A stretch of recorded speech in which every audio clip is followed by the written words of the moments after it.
നമസ്കാരം.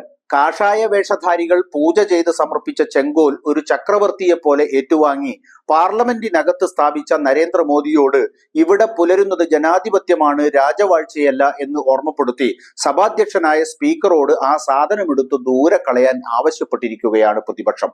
ഏറെ സവിശേഷതകളോടെ പണി കഴിപ്പിച്ച പുതിയ പാർലമെന്റ് മന്ദിരത്തിലാണ് 18ാമത് ലോക്സഭയുടെ ആദ്യ സമ്മേളനം ചേർന്നിരിക്കുന്നത്.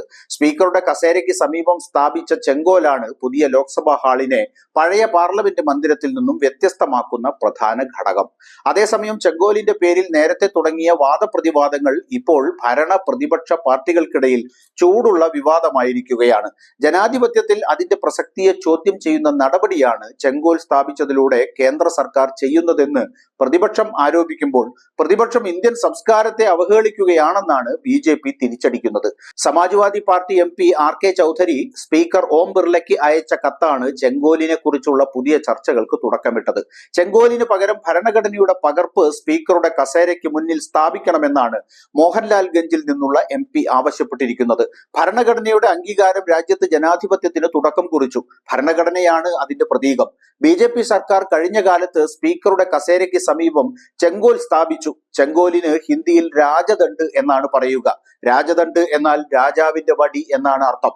രാജാക്കന്മാരുടെ കാലത്തിനു ശേഷം നാം സ്വതന്ത്രരായി തീർന്നവരാണ് എന്നാണ് സ്പീക്കർക്ക് അയച്ച കത്തിൽ ചൗധരി വ്യക്തമാക്കിയത്. ഇപ്പോൾ യോഗ്യരായ വോട്ടർമാരായ ഓരോ സ്ത്രീയും പുരുഷനും ഈ രാജ്യം ഭരിക്കാൻ സർക്കാരിനെ തിരഞ്ഞെടുക്കുന്നു. ആ സാഹചര്യത്തിൽ രാജ്യം ഭരിക്കേണ്ടത് ഭരണഘടനയിലാണോ അതോ രാജാവിന്റെ വടി കൊണ്ടാണോ? ജനാധിപത്യം സംരക്ഷിക്കാൻ ചെങ്കോൽ മാറ്റി ഭരണഘടനയുടെ പകർപ്പ് സ്ഥാപിക്കണമെന്നും മുൻ ഉത്തർപ്രദേശ് മന്ത്രി ആവശ്യപ്പെട്ടു. മുതിർന്ന കോൺഗ്രസ് നേതാവും MP-യുമായ B മാണിക്കം ടാഗോറും ചെങ്കോൽ തർക്കത്തിൽ സമാജ്വാദി പാർട്ടി MP-യെ പിന്തുണച്ചു.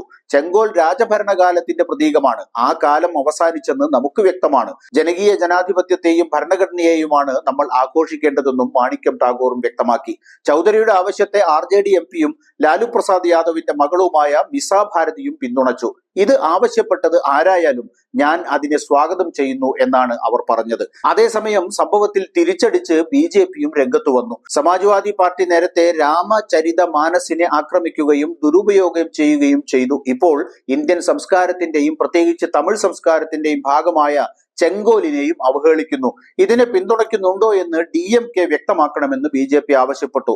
18ാം ലോക്സഭയുടെ ആദ്യ സമ്മേളനത്തിന് പാർലമെന്റിലെത്തിയ രാഷ്ട്രപതിയെ സ്വീകരിക്കുന്നതിൽ ചെങ്കോലും മുഖ്യ പങ്ക് വഹിച്ചിരുന്നു.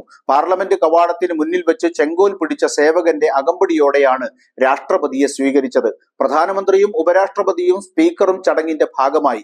രാഷ്ട്രപതി സ്പീക്കറുടെ കസേരയിൽ ഇരുന്നപ്പോൾ ചെങ്കോൽ ഇരിപ്പിടത്തിന് മുന്നിലായി സ്ഥാപിക്കുകയും ചെയ്തു. ഇത്തരം കോപ്രായങ്ങളൊന്നും ജനായത്ത വ്യവസ്ഥയിൽ അനുവദനീയമല്ലെന്ന് പ്രതിപക്ഷം ഉറക്കെ പറഞ്ഞതോടെ വെട്ടിലായിരിക്കുകയാണ് BJP.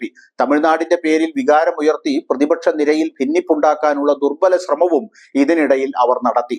സനാതന ധർമ്മത്തെ തന്നെ തള്ളിക്കളയുന്ന DMK ആ ചൂണ്ടയിൽ കൊത്തുമെന്ന് തോന്നുന്നില്ല. ജനങ്ങളുടെ രാജ്യമാണോ രാജാവിന്റെ രാജ്യമാണോ ഇന്ത്യ എന്ന ചോദ്യം പ്രതിപക്ഷം രാഷ്ട്രീയവും നിയമപരവുമായി ശക്തമായി ഉയർത്തിയാൽ BJP വെള്ളം കുടിക്കുമെന്നുറപ്പ്.